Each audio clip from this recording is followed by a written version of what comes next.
Hello everyone. आज हम class 10th first flight के chapter a baker from Goa के इम्पोर्टेंट क्वेश्चंस और उनके आंसर्स को डिटेल में डिस्कस करेंगे जो एग्ज़ाम पॉइंट ऑफ व्यू से बहुत ही इम्पोर्टेंट हैं। इस चैप्टर को लिखा है लूसियो रॉड्रिग ने। Let's start the video. तो क्वेश्चन नंबर 1 है what are the elders in Goa nostalgic about.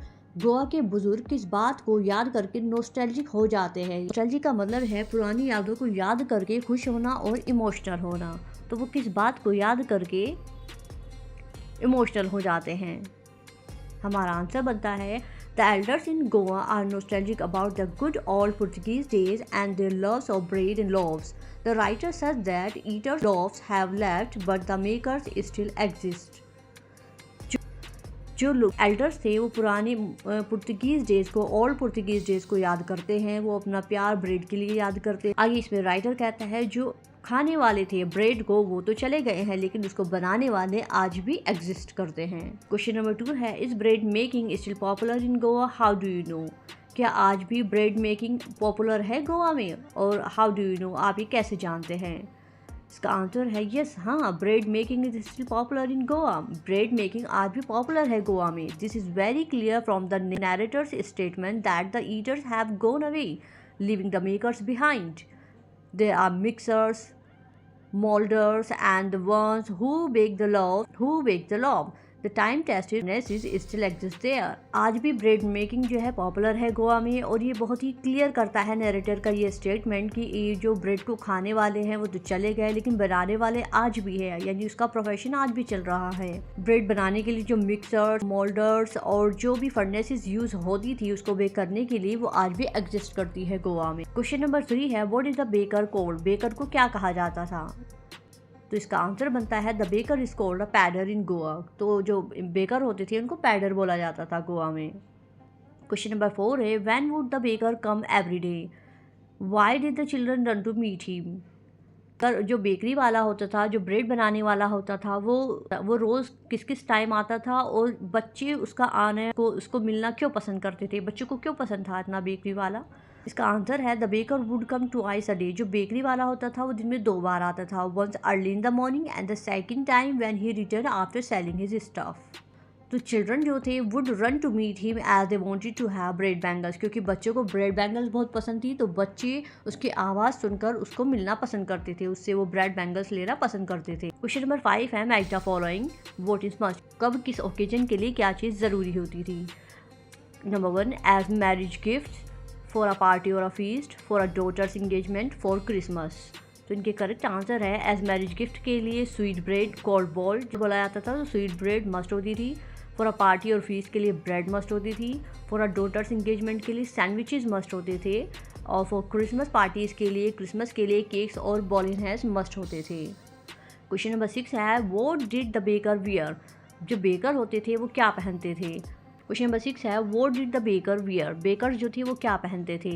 इसका क्वेश्चन नंबर 1 है इन द पुर्तगीज डेज, यानी पुर्तगीज डेज में बेकर क्या पहनते थे। The bakers were usually dressed up in a peculiar dress called kabai. It was a single piece long frock reaching down to the knee. जो bakers होते थे usually Portuguese days में वो एक पैक्यूलर ड्रेस पहनते थे जिसको कवाई बोला जाता था। ये एक सिंगल पीस फ्रॉक होता था और डाउन टू द नीज होता था, नीज के नीचे तक ये वाला फ्रॉक जो है पहना जाता था। ये पुर्तगीज डेज में जो बेकर्स होते थे ये वाला ड्रेस पहनते थे। क्वेश्चन नंबर 2 है when the author was young.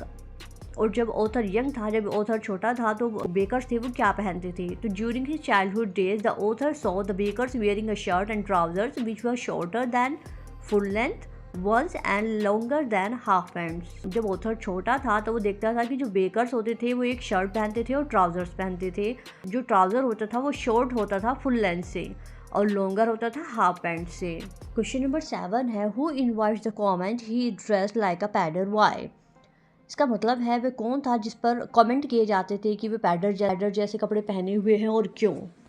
Answer is any person who is wearing a half pant which reaches just below the knees invite this comment।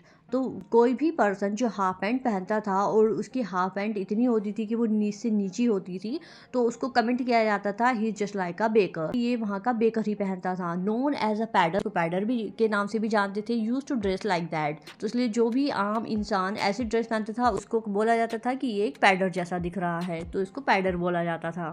Question number 8 है where were the monthly accounts of the baker record. जो baker होता था वो monthly जो हिसाब होता था, जो महीने का हिसाब होता था, उसको कहाँ पर लिखता था, कहाँ पर रिकॉर्ड रखता था उसका।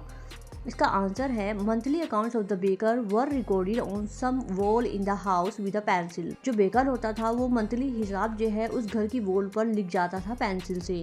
क्वेश्चन नंबर 9 है what does a jackfruit like appearance means. यानी कटहल मोटा गोल मटोल भरा हुआ शरीर बिल्कुल कटहल के आकार की तरह दिखना, इसका क्या मतलब होता है। इसका मतलब है it means having a plump physique like a jackfruit. इसका मतलब होता है जो लोग हेल्दी होते थे, प्लम जैसा उनका फिजिक होता था, उनको जैकफ्रूट कहा जाता था। Question number 10 which of these statements are correct. इसमें आपकी जो स्टेटमेंट है उनको करेक्ट और इनकरेक्ट करना है। Number 1 the pader was an important person in the village in all times. क्या ऑल टाइम में पैडर इंपॉर्टेंट पर्सन होते थे। आई होप आपका आंसर पता होगा, तो इसका आंसर होता है करेक्ट। पॉइंट नंबर 2 है paders still exist in Goan life. क्या पैडर्स स्टिल अभी भी एग्जिस्ट करते हैं गो ऑन लाइफ में। यस, इस पैडर्स आज भी एग्जिस्ट करते हैं, क्योंकि जो ईटर्स हैं वो तो जा चुके हैं, लेकिन इसका जो प्रोफेशन है वो आज भी चल रहा है। पॉइंट नंबर 3 है the paders went away with the Portuguese. क्या जो पैडर्स थे वो पुर्तगीज जो लोग आए थे उनके साथ चले गए हैं। नहीं, वो आज भी नहीं गए हैं, वो आज भी वहीं हैं, उनका प्रोफेशन एज इट इज़ है। पॉइंट नंबर 4 है the paders continue to wear a single piece frock. क्या आज भी जो पैडर्स है वो फ्रॉक पीस पहनते हैं। इसका आंसर है इनकरेक्ट, क्योंकि अब वहाँ पर शर्ट और ट्राउज़र पहनी जाती है। पॉइंट नंबर 5 है bread and cakes were an integral part of Goan life in the old days. Yes, bread and cakes were integral important part होती थी गोवन लाइफ में, तो this one is correct. Point number 6 traditional bread baking is still a very profitable business. Yes, आज भी इतना ही profitable business है, इसका answer है करेक्ट। पॉइंट नंबर 7 है paders and their families starve in the present times. क्या पैडर्स और उनकी फैमिलीज स्टार्व भूखी मर रही हैं आज के टाइम में। इसका आंसर है इनकरेक्ट। नहीं, वो भूखी नहीं मर रही हैं, आज भी बेकिंग इतनी ही प्रॉफिटेबल मानी जाती है। क्वेश्चन नंबर 11 है is bread an important part of Goan life, how do you know this. क्या आज भी गोवा की लाइफ में ब्रेड एक इम्पोर्टेंट पार्ट है, आप ये कैसे जानते हैं। The answer is yes, bread is an important part of Goan life. It is needed for marriage gifts, parties and feasts. Bread is also needed by a mother for preparing sandwiches during her daughter's engagement.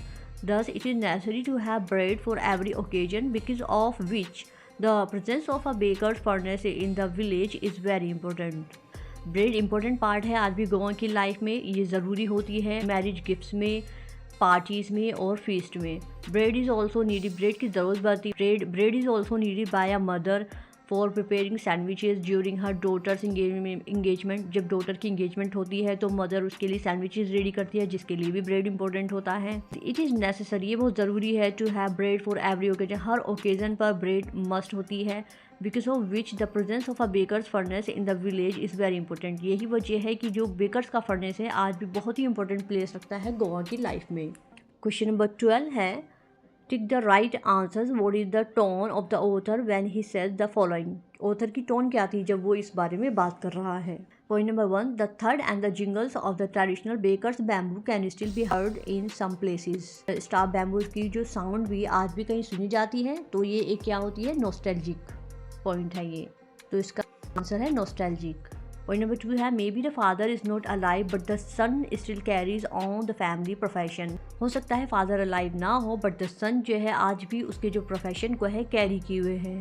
ये hopeful है, हो सकता है किसी का बेटा अब किसी और प्रोफेशन में चला गया हो, ये ज़रूरी तो नहीं है जो पेरेंट्स करते थे वही बच्चे करें बिजनेस।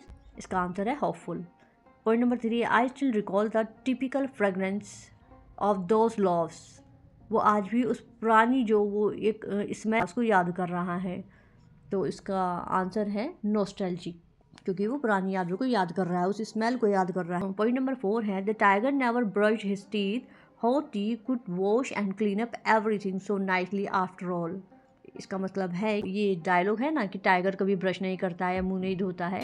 तो जो बच्चे होते थे वो सुबह में ब्रश तो करते नहीं थे, वो बैम्बू स्टाफ की साउंड सुनकर वो बस घर से उठकर आ जाते थे बेकर को मिलने के लिए। How T could wash and clean up everything so nicely. जो हॉट टी होती थी वो जब पीते थे तो वो क्या होता था कि उनके टीथ खुद ही क्लीन हो जाते थे। इसका टोन फनी है, तो answer of this point is funny. Point number 5 है cakes and bolinhas are a must for Christmas as well as other festivals. जो केक्स और जो बॉलिनहास होते थे वो मस्ट होते थे क्रिसमस और अदर फेस्टिवल्स में। Answer of this point is matter of fact. Point number 6 है the baker and his family never starve, they always looked happy and prosperous. जो बेकर और उसकी फैमिली होती थी वो कभी भी भूखी नहीं मरती थी। दे ऑलवेज लुक्ड हैप्पी, वो हमेशा हैप्पी दिखाई देती थी, और प्रॉस्पेरस। तो the answer of this point is matter of fact. Hope you understood today's question and answers easily. Keep learning and see you next time. Thank you. Bye bye.